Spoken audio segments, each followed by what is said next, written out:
Du betrittst das weite Foyer eines hohen Bürogebäudes und wartest geduldig auf den Fahrstuhl. Sobald sich die schweren, metallenen Türen öffnen, trittst du in eine kleine Kabine und blickst unweigerlich direkt in dein eigenes Spiegelbild.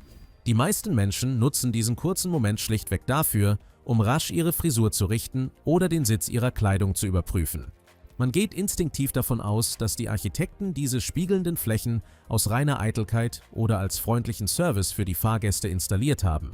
Aber diese weit verbreitete Annahme ist ein fundamentaler Irrtum. Diese spiegelnden Wände sind beileibe keine oberflächliche Designentscheidung für dein äußeres Erscheinungsbild. Sie sind in Wahrheit das brillante Resultat eines immensen historischen Ingenieurproblems und ein meisterhaftes Werkzeug der psychologischen Manipulation.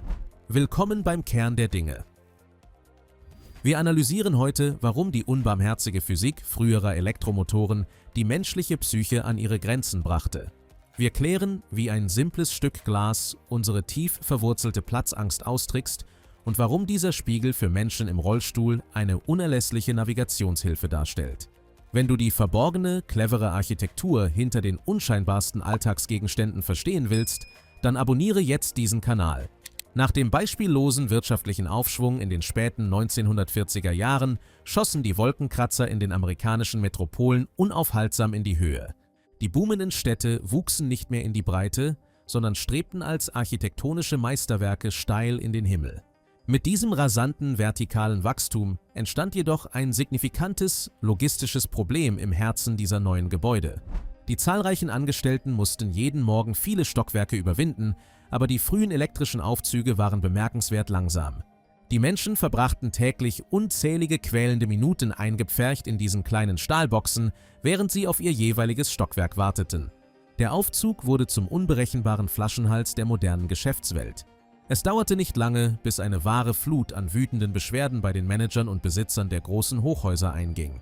Die Mieter drohten schlichtweg damit, ihre lukrativen Verträge zu kündigen, weil die langen Wartezeiten in den Kabinen ihren Arbeitsalltag unerträglich machten. Die verzweifelten Gebäudemanager wandten sich umgehend an die fähigsten Ingenieure der damaligen Zeit, um dieses Problem aus der Welt zu schaffen. Die klare Anweisung lautete, die Motoren der Aufzüge massiv zu beschleunigen und die Kabinen schneller an ihr Ziel zu befördern. Aber die Ingenieure stießen sehr schnell auf eine unüberwindbare physikalische Barriere. Die Technologie der Elektromotoren war zu jener Zeit schlichtweg an ihrem Leistungsmaximum angekommen. Eine Nachrüstung mit stärkeren Antriebssystemen oder weitaus robusteren Stahlseilen hätte unfassbare Millionenbeträge gekostet und den finanziellen Rahmen jedes Budgets gesprengt. Zudem hätte eine noch schnellere Beschleunigung bei den Passagieren unausweichlich zu gefährlicher Übelkeit und starken Schwindelgefühlen geführt.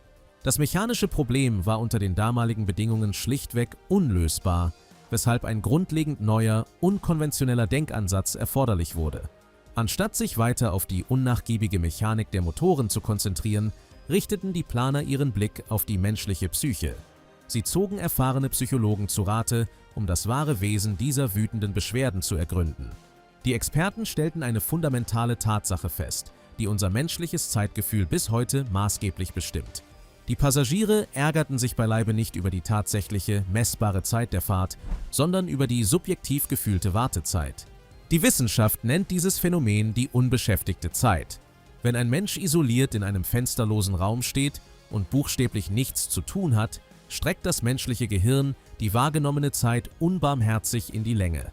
Die Leute starrten auf eine leere Wand aus hartem Stahl, dachten über ihre eigene Langeweile nach und wurden zunehmend frustrierter. Die rettende Lösung bestand also nicht darin, die Kabine mechanisch zu beschleunigen, sondern die leeren Gedanken der Fahrgäste meisterhaft zu beschäftigen. Die Lösung der Psychologen war ebenso kostengünstig wie brillant in ihrer Ausführung. Sie ließen in den Kabinen der Aufzüge großflächige Spiegel an den Wänden installieren. Die Auswirkungen auf das Verhalten der Passagiere waren geradezu beispiellos und traten unmittelbar nach dem Einbau ein. Sobald die Menschen den Aufzug betraten, begannen sie unweigerlich, ihr eigenes Spiegelbild zu betrachten, ihre Haare zu richten oder unauffällig ihre Mitmenschen zu beobachten.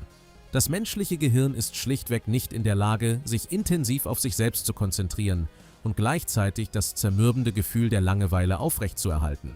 Die tatsächliche Fahrzeit der Kabinen blieb auf die Sekunde genau dieselbe, doch die wütenden Beschwerden der Mieter verstummten über Nacht. Die Spiegel hatten die unangenehme Wartezeit in eine unterhaltsame, persönliche Begutachtung verwandelt und das Ingenieursproblem durch reine psychologische Illusion gelöst. Aber diese spiegelnden Flächen erfüllen heute noch weitaus tiefgreifendere Zwecke als nur die bloße Ablenkung der Fahrgäste. Ein Aufzug ist in seiner architektonischen Natur nichts anderes als ein schmaler, geschlossener Käfig, der an einem Stahlseil in einem dunklen Schacht hängt. Für unzählige Menschen löst allein dieser Gedanke eine beklemmende Klaustrophobie und unbewusste körperliche Panik aus. Das menschliche Stammhirn schlägt in fensterlosen, engen Räumen sofort Alarm, was den Puls beschleunigt und den Atem flacher werden lässt. Ein strategisch platzierter Spiegel verdoppelt die visuelle Tiefe dieses engen Raumes auf einen einzigen Schlag. Er suggeriert dem menschlichen Auge eine geräumige Weite, die in der physischen Realität schlichtweg nicht existiert. Dieser optische Trick senkt den Stresspegel der Fahrgäste maßgeblich und verhindert panische Überlebensreflexe in geschlossenen Räumen. Ein weiterer, oftmals sträflich übersehener Grund für dieses Design ist eine gesetzlich verankerte und unerlässliche Navigationshilfe. Für Menschen, die auf einen Rollstuhl angewiesen sind, stellt eine winzige Aufzugkabine ein beträchtliches logistisches Hindernis dar. Die Kabinen sind in den meisten modernen Gebäuden viel zu schmal, um den Rollstuhl im Inneren sicher und bequem um die eigene Achse zu drehen. Der Spiegel an der hinteren Wand ermöglicht es diesen Personen, rückwärts in die Kabine zu fahren und den Bereich hinter sich präzise im Auge zu behalten. Sie können das Schließen der Türen, die leuchtende Anzeige der Stockwerke und die anderen Fahrgäste ohne anstrengende körperliche Verrenkungen beobachten. Für diese Menschen ist der Spiegel kein psychologischer Trick, sondern ein unverzichtbares Werkzeug der täglichen Barrierefreiheit. Zusätzlich dient der Spiegel als ein stiller, aber hochwirksamer Puffer für das unbehagliche soziale Verhalten der Fahrgäste. Eine Fahrt im Aufzug mit völlig fremden Menschen zwingt uns in eine bemerkenswert unnatürliche körperliche Nähe. Um peinlichen Augenkontakt zu vermeiden, starren die meisten Menschen stumm auf den Boden oder beobachten unentwegt die leuchtenden Zahlen der Stockwerksanzeige. Der Spiegel durchbricht diese beklemmende Stille auf eine elegante Art und Weise. Er bietet unseren Augen einen sozial akzeptierten Fluchtpunkt. Wir können unsere Mitmenschen durch die indirekte Reflexion unauffällig beobachten, ohne sie unhöflich anstarren zu müssen. Zudem verschafft es uns ein tiefes, unbewusstes Gefühl von Sicherheit, wenn wir die Handlungen der Personen hinter unserem eigenen Rücken durch das Glas überwachen können. Wir betreten den Raum mit Fremden und behalten dennoch die Kontrolle über unsere direkte, physische Umgebung. Ein gewöhnlicher Spiegel im Fahrstuhl ist also beileibe kein einfaches Accessoire für deine persönliche Eitelkeit am frühen Morgen. Es ist ein historisches Meisterstück der angewandten Psychologie, das einen scheinbar unlösbaren Konflikt der Ingenieurskunst mit wenigen Handgriffen beendete. Er bewahrt uns vor der lähmenden Klaustrophobie, entspannt das peinliche Schweigen unter Fremden und gewährt Menschen mit körperlichen Einschränkungen eine sichere Reise. Wenn du also das nächste Mal in einem Fahrstuhl stehst und scheinbar ziellos dein eigenes Outfit im Spiegel überprüfst, bist du nicht einfach nur eitel. Du fällst in diesem Moment auf einen meisterhaften, jahrzehntealten Trick herein, der dein Gehirn genau dorthin lenkt, wo es die Architekten haben wollen.